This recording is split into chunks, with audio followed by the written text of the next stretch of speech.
এখন সম্প্রচারিত হবে রেডিও তেহরান থেকে আজকের সর্বশেষ বিশ্ব সংবাদ। সংবাদ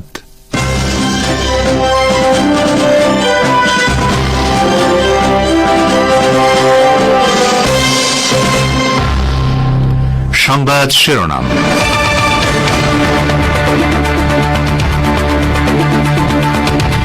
সিরিয়ায় শান্তি প্রতিষ্ঠার উপায় নিয়ে বৈঠক করবেন ইরান, রাশিয়া ও তুরস্কের পররাষ্ট্রমন্ত্রীরা। তেহরানের বিরুদ্ধে নেটোর নয়া মহাসচিবের অভিযোগের প্রতিক্রিয়া।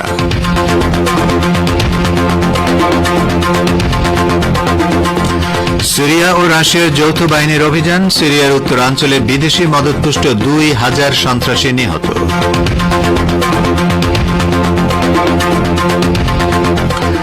শেখ হাসিনার বিদ্বেষমূলক বক্তব্য প্রচারে নিষেধাজ্ঞা দিল ট্রাইব্যুনাল। বাংলাদেশের শতভাগ মন্দির পুড়িয়েছে আওয়ামী সন্ত্রাসীরা।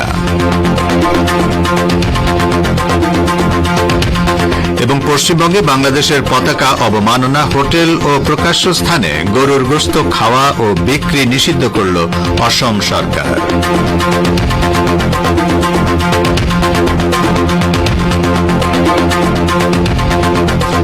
আসসালামু আলাইকুম শ্রোতা বন্ধুরা, গুরুত্বপূর্ণ সংবাদ শিরোনাম শুনলেন এতক্ষণ। এবারে বিস্তারিত বিশ্ব সংবাদে আপনাদের আমন্ত্রণ জানাচ্ছি আমি নাসির মাহমুদ।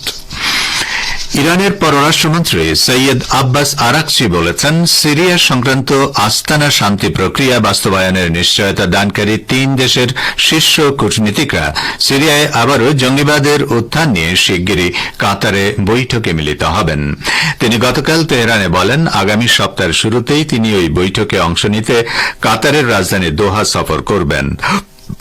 বৈঠকে ইরানের পাশাপাশি রাশিয়া ও তুরস্কের পররাষ্ট্রমন্ত্রীরাও অংশ নেবেন।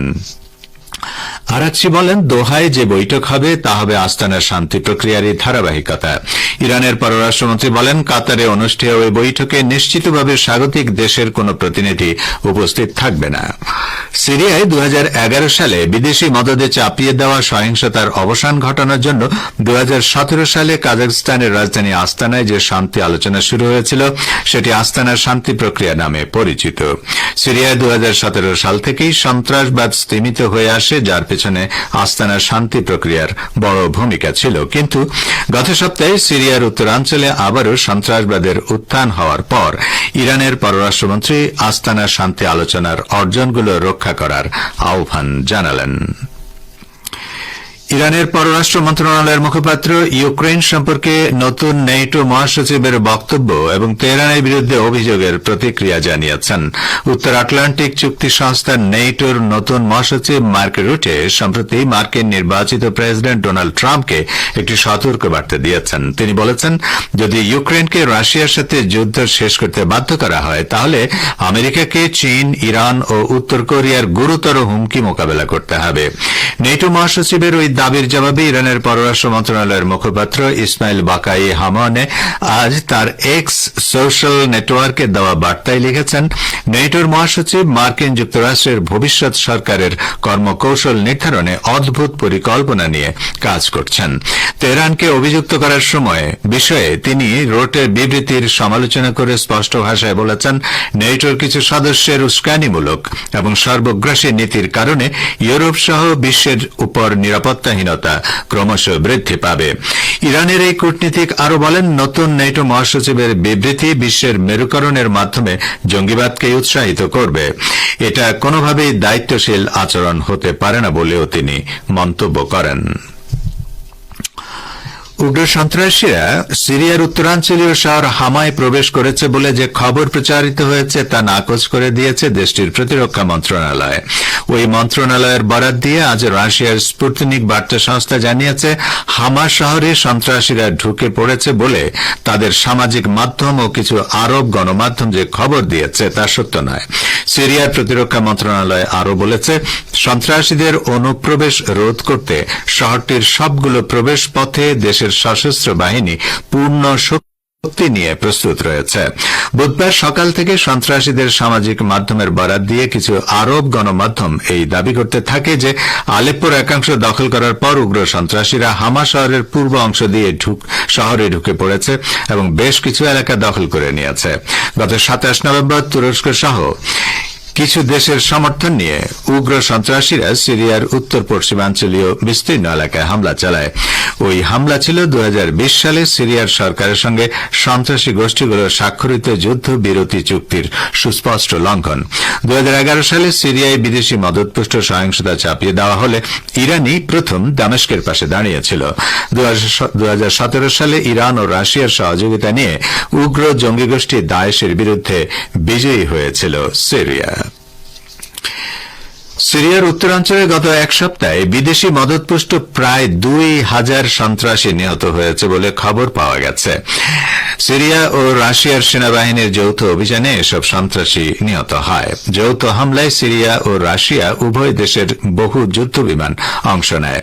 শুধু গতকালের হামলায় অন্তত 120 সন্ত্রাসী নিহত হয়েছে বলে সিরিয়ায় রাশিয়ার সমন্বয় কেন্দ্র জানিয়েছে। সিরিয়ার উত্তরাঞ্চলীয় হামা শহরের দিকে অগ্রসরমান সন্ত্রাসীদের উপর শক্তিশালী বিমান হামলা চালানো হয়। এতে সন্ত্রাসীদের বহু সাঁজোয়া যানও ধ্বংস হয়েছে। উগ্র সন্ত্রাসীদের পাশাপাশি তাদের সমর্থক আরব গণমাধ্যমগুলো দাবি করেছে তারা উত্তরাঞ্চলীয় হামা শহর দখল করে নিয়েছে। তবে সিরিয়ার প্রতিরক্ষা মন্ত্রণালয় এ দাবি নাকচ করে দিয়েছে। মন্ত্রণালয় বলেছে শহর জুড়ে সেনাবাহিনী মোতায়েন রয়েছে এবং কোথাও কোনো অস্বাভাবিকতা নেই। এদিকে সিরিয়ার সেনাবাহিনী বলেছে হামার উত্তরে তারা কয়েকটি ধারাবাহিক সফল অভিযান চালিয়েছে। এর মাধ্যমে হামা শহরের বাইরে 20 কিলোমিটার দীর্ঘ নিরাপত্তা জোন তৈরি করা সম্ভব হয়েছে। হামার নিকটবর্তী এলাকাগুলোতে রাশিয়া ও সিরিয়ার যৌথ অভিযানে হায়াত তাহরির আশ-শামের 300 সন্ত্রাসী নিহত হয়েছে। একই সঙ্গে এই অভিযানে সন্ত্রাসীদের 25টি ড্রোনও ধ্বংস করা হয়েছে। আপনারা বিশ্ব সংবাদ শুনছেন রেডিও তেহরান থেকে। বাংলাদেশ, ভারত ও মধ্যপ্রাচ্যে শর্টে 25 মিটার ব্যান্ডের বিশ্বজুড়ে ইন্টারনেট ও স্যাটেলাইটে। ভারতে পালিয়ে যাওয়া সাবেক প্রধানমন্ত্রী শেখ হাসিনার সব ধরনের বিদ্বেষমূলক বক্তব্য গণমাধ্যম ও সামাজিক যোগাযোগ মাধ্যমে প্রচারে নিষেধাজ্ঞা দিয়েছেন আন্তর্জাতিক অপরাধ ট্রাইব্যুনাল বাংলাদেশ। একই সঙ্গে শেখ হাসিনা আগে যত বিদ্বেষমূলক বক্তব্য দিয়েছেন তা সব মাধ্যম থেকে সরাতে বাংলাদেশ টেলিযোগাযোগ নিয়ন্ত্রণ কমিশন বিটিআরসি-কে নির্দেশ দিয়েছে আদালত। তথ্য সচিব, তথ্য প্রযুক্তি সচিব ও বিটিআরসির চেয়ারম্যানকে এই আদেশ এখন থেকেই বাস্তবায়ন করতে বলা হয়েছে। এদিকে বাংলাদেশ হিন্দু, বৌদ্ধ, খ্রিস্টান কল্যাণ ফ্রন্টের চেয়ারম্যান বিজন কান্তি সরকার বলেছেন বাংলাদেশে যত মন্দির পোড়ানো হয়েছে তার 100% পুড়িয়েছে আওয়ামী সন্ত্রাসীরা। এমনকি আওয়ামী এমপিদের নেতৃত্বে ও ইন্ধনে হিন্দু বাড়িঘর পোড়ানো হয়েছে। কিন্তু ক্ষমতার প্রভাবে সংবাদ মাধ্যমে জামায়াত বিএনপি কর্মীদের বিরুদ্ধে অপপ্রচার চালায়। ভারতীয় মিডিয়াও আওয়ামী অনৈতিক অপপ্রচারে আর্থিকভাবে লাভবান হয়ে সম্পৃক্ত হয়। আওয়ামী লীগ কখনো কোনো নির্যাতন দখলের বিরুদ্ধে ব্যবস্থা নেয়নি, বিচার করেনি। এদিকে বাংলাদেশের জাতীয় পতাকা অবমাননার অভিযোগে ভারতের পশ্চিমবঙ্গে কট্টর হিন্দুত্ববাদী সংগঠন বজরং দলের 3 জনকে গ্রেপ্তার করেছে পুলিশ। উত্তর 24 পরগনা জেলার বারাসাত রেলওয়ে স্টেশন থেকে ওই 3 যুবককে গ্রেপ্তার করা হয় বলে ভারতীয় গণমাধ্যম হিন্দুস্তান টাইমস জানিয়েছে। প্রতিবেদনে বলা হয়েছে গতকাল সন্ধ্যায় উত্তর 24 পরগনা জেলার বারাসাত রেল স্টেশনের 5 নম্বর প্ল্যাটফর্মে বাংলাদেশের জাতীয় পতাকা এঁকে তার উপর দাঁড়িয়েছিল হিন্দুত্ববাদী সংগঠন বজরং দলের বেশ কয়েকজন সদস্য। খবর পেয়ে পুলিশ তাদের আটক করে থানায় নিয়ে যায়। এদিকে উত্তর পূর্ব ভারতের অসমের মুখ্যমন্ত্রী ও হিন্দুত্ববাদী বিজেপি নেতা হিমন্ত বিশ্ব শর্মা রাজ্যের হোটেল, রেস্তোরাঁ ও প্রকাশ্য স্থানে গরুর গোশত পরিবেশন ও খাওয়ার উপর পূর্ণ নিষেধাজ্ঞার ঘোষণা দিয়েছেন। আইন সংশোধনের উদ্দেশ্যে নতুন বিধান যুক্ত করা। হিমন্ত বিশ্ব শর্মা বলেন তারা সিদ্ধান্ত নিয়েছেন অসমের কোন রেস্তোরাঁ বা হোটেলে গরুর গোশত পরিবেশন করা যাবে না। কোন প্রকাশ্য অনুষ্ঠান বা প্রকাশ্য স্থানেও গরুর গোশত পরিবেশন করা যাবে না। তাই গতকাল থেকে তারা রাজ্যের হোটেল, রেস্তোরাঁ ও প্রকাশ্য স্থানে গরুর গোশত পরিবেশন খাওয়া সম্পূর্ণভাবে বন্ধের সিদ্ধান্ত নিয়েছেন।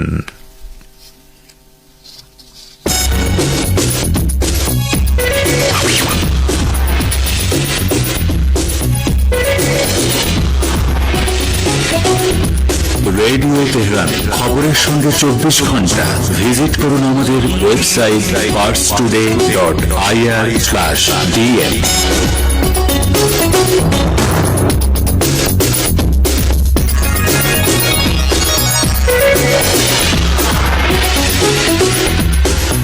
বিশ্ব সংবাদে আবারও স্বাগত আপনাদের। পাকিস্তানের জ্বালানি মন্ত্রী বলেছেন, ভবিষ্যতে ইরান হয়ে পাকিস্তানে রাশিয়ার মালবাহী ট্রেন প্রকল্প পরীক্ষামূলকভাবে চালু করা হবে। ইরানের উদ্ধৃতি দিয়ে পার্স টুডে জানিয়েছে, পাকিস্তানের জ্বালানি মন্ত্রী সর্দার ওয়াইস লেগারি মস্কোতে তার সরকারি সফরকালে ওই মন্তব্য করেন। লেগারি বলেছেন, রাশিয়া থেকে উত্তর দক্ষিণ করিডোর আকারে একটি কার্গো ট্রেন আজারবাইজান প্রজাতন্ত্র এবং ইসলামী প্রজাতন্ত্র ইরানে হয়ে পাকিস্তানে প্রবেশ করবে। কার্গো ট্রেন চলাচলের এই প্রকল্প 2025 সালের মার্চ মাসে পরীক্ষামূলকভাবে চালু করা হবে বলে জানান পাক প্রধানমন্ত্রী। রাশিয়া টুডে টিভি চ্যানেলকে দেওয়া এই সাক্ষাৎকারে সর্দার লেগারি আরও বলেন, পাকিস্তান ও রাশিয়ার মধ্যে একটি নীতিগত এবং সাধারণ দৃষ্টিভঙ্গি রয়েছে। ওই নীতি ও সম্পর্ক কখনোই অন্য কোনো দেশের বিরুদ্ধে বা তৃতীয় কোনো পক্ষের স্বার্থের বিরুদ্ধে নয় বলে স্পষ্টভাবে জানান তিনি। অবরুদ্ধ গাজা উপত্যকায় একটি খাদ্য বিতরণ কেন্দ্র ও একটি বাড়িতে ড্রোন হামলা চালিয়ে 4 শিশুসহ 5 জনকে হত্যা করেছে মানবতার শত্রু ইসরায়েল। বুধবার মধ্য গাজার নুসেইরাত শরণার্থী শিবিরে দুপুরের রান্না করার খবর সংগ্রহ করার জন্য অপেক্ষমান শিশুদের উপর ড্রোন থেকে ক্ষেপণাস্ত্র নিক্ষেপ করে দখলদার সেনারা। এতে ঘটনাস্থলেই 4 ফিলিস্তিনি শিশু শহীদ হন। সামাজিক মাধ্যমে ছড়িয়ে পড়ার ভিডিওতে দেখা যায় এসব হতভাগ্য শিশুর লাশ গাজার জাবালিয়া এলাকায় অবস্থিত কামাল আদওয়ান হাসপাতালে নিয়ে যাওয়া হচ্ছে।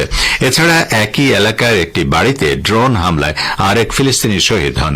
গাজার 23 লাখ মানুষ জীবন বাঁচাতে বিভিন্ন আন্তর্জাতিক সংস্থার পক্ষ থেকে প্রদান করা রান্না করা খাবারের উপর নির্ভরশীল। জাতিসংঘের ফিলিস্তিন বিষয়ক শরণার্থী সংস্থা আনরোয়া বলেছে, ইহুদিবাদী ইসরায়েল গাজা উপত্যকার মধ্যাঞ্চলে দৈনিক ভিত্তিতে বোমা বর্ষণ করে যাচ্ছে। এর ফলে সেখানে বসবাসরত ফিলিস্তিনি জনগণের জীবন দুর্বিষহ হয়ে উঠেছে। সংস্থাটি বলেছে, গাজার 23 লাখ মানুষের জীবন বাঁচাতে হলে এক্ষুনি যুদ্ধবিরতি দিয়ে সেখানে হাজার হাজার ট্রাক মানবিক ত্রাণ পাঠাতে হবে। তো শ্রোতা বন্ধুরা, আমাদের নিউজ ডেস্কে এই ছিল এখনকার মতো সর্বশেষ বিশ্ব সংবাদ। সঙ্গে থাকার জন্য আপনাদের অনেক অনেক ধন্যবাদ। থেকে এবারে আমন্ত্রণ জানাচ্ছি সংবাদ ভাষ্যের অনুষ্ঠান দৃষ্টিপাতে। ইরানিদের বিরুদ্ধে মার্কিন সরকারের নিষেধাজ্ঞা ও সর্বোচ্চ চাপ প্রয়োগের অব্যাহত নীতির ভবিষ্যৎ সম্পর্কে শুনুন আমাদের ভাষ্যকারের একটি প্রতিবেদন, সহকর্মী আমির হোসেনের পরিবেশনায়। জো বাইডেনের নেতৃত্বাধীন মার্কিন সরকার চাপ প্রয়োগ ও কূটনীতির দ্বিমুখী নীতির আওতায় ঘোষণা করেছে যে তারা ইরানের 35 কোম্পানি ও জাহাজের উপর নিষেধাজ্ঞা আরোপ করছে। এইসব কোম্পানি ও জাহাজ বিদেশে ইরানের তেল পরিবহনে গুরুত্বপূর্ণ ভূমিকা রাখছে। মার্কিন অর্থ মন্ত্রণালয় দেশটির অর্থনৈতিক যুদ্ধ বা সন্ত্রাসবাদ পরিচালনায় কেন্দ্রীয় কমান্ড সেন্টারের ভূমিকা পালন করছে। মঙ্গলবার বলেছে, তাদের এই নিষেধাজ্ঞা ইরানের তেল খাতের ব্যয় বাড়িয়ে দেবে। এই মন্ত্রণালয় আরো বলেছে, ইরানের তেল খাত থেকে অর্জিত আয় দিয়ে দেশটির পরমাণু কর্মসূচির অর্থ যোগান দেওয়া হয়। এছাড়াও ইরানি ড্রোন ও উন্নত ক্ষেপণাস্ত্র তৈরির কাজের পাশাপাশি নানা দেশে তৎপর ইরানপন্থী সেনাদের অর্থ ও বস্তুগত সহায়তায়ও ব্যবহার করা হয় ইরানি তেল খাত থেকে আসা অর্থ।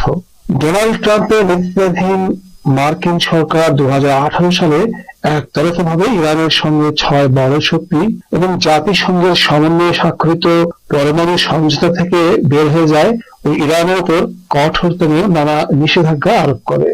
নানা অজুহাত দেখিয়ে জো বাইডেন সরকারও চাপ প্রয়োগ ও কূটনীতির দ্বিমুখী নীতির আওতায় ইসলামী ইরানের উপর নিষেধাজ্ঞা অব্যাহত রাখে। বাইডেন সরকার এমন সময় এসব পদক্ষেপ নিয়েছে যখন ইউরোপীয় জোট ও ব্রিটেন ইরানের বিমান ও শিপিং লাইনের উপর নতুন নিষেধাজ্ঞার কথা ঘোষণা করেছে, যাতে ইরানের তেল উৎপাদন উল্লেখযোগ্য মাত্রায় হ্রাস পায়। বাইডেন সরকার ইরানের তেল রপ্তানির উপর নজর রাখছে না বলে ট্রাম্প যে অভিযোগ করেছে, ইরান বিরোধী নতুন নিষেধাজ্ঞা দিয়ে তার জবাব দিল বিদায় হতে যাওয়া এই মার্কিন সরকার। প্রায় 44 বছর ধরে ইরানের তেল খাত সহ নানা খাতের উপর একতরফা নিষেধাজ্ঞা দিয়ে রেখেছে মার্কিন সরকার। ইরানের উপর মার্কিন নিষেধাজ্ঞাগুলোকে সর্বোচ্চ পর্যায়ে এনে ডোনাল্ড ট্রাম্প ঘোষণা করেছিল যে সর্বোচ্চ চাপ প্রয়োগ করা হচ্ছে ইরানের উপর, যাতে ইরানের তেল রপ্তানি শূন্যে নেমে আসে। নজিরবিহীন এইসব চাপ সত্ত্বেও ইসলামী ইরান মার্কিন অযৌক্তিক ও অবৈধ দাবিগুলো কখনো মেনে নেয়নি। এবং খোদ বাইডেন সরকারের ঘোষণা অনুযায়ী ট্রাম্পের ওইসব চাপ ব্যর্থ হয়েছে। এখন বাইডেনও ট্রাম্পের সেই একই পন্থা অনুসরণ করছে। ইরান ট্রাম্পের ওইসব চাপ উপেক্ষা করে বরং তেল রপ্তানি আগের চেয়েও বাড়াতে সক্ষম হয়েছে এবং মার্কিন কর্মকর্তারাও তা স্বীকার করেছেন।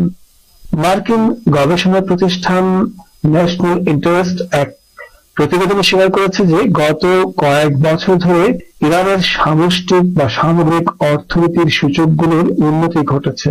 জ্বালানি বিষয়ক তথ্য এজেন্সি জানিয়েছে ইরানের অপরিশোধিত জ্বালানি তেলের দাম ব্যাপক মাত্রায় বেড়েছে।